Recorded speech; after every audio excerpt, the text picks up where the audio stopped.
dengerin sebentar, pelan aja. Kalau kamu lagi nyari satu cerita yang bisa bikin kamu berhenti sejenak dan ngerasain hidup kamu sendiri lagi, Wild adalah buku itu. Ini kisah Cheryl Strayed, seorang perempuan yang kehilangan ibunya, kehilangan arah, kehilangan dirinya sendiri, sampai akhirnya memutuskan melakukan sesuatu yang nyaris mustahil, berjalan ribuan kilometer sendirian di Pacific Crest Trail. Tanpa pengalaman, tanpa petunjuk yang jelas, cuma dia dan langkah demi langkah yang terus dia ambil bahkan di saat dia sebenarnya ingin berhenti.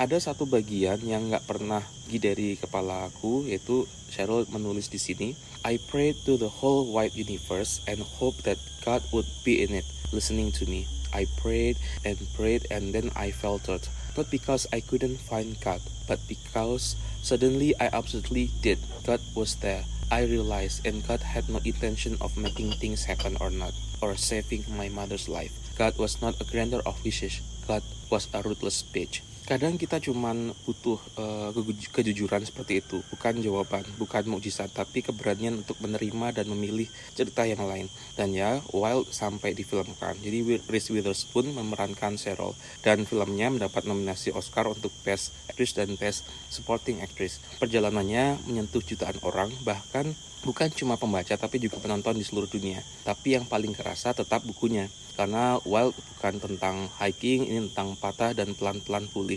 Tentang terus bergerak meski lambat, dan tentang menemukan diri sendiri di tempat yang sama sekali tak pernah kita duga. Kalau kamu lagi nunggu tanda untuk mulai lagi, anggap saja ini tandanya. Selamat membaca.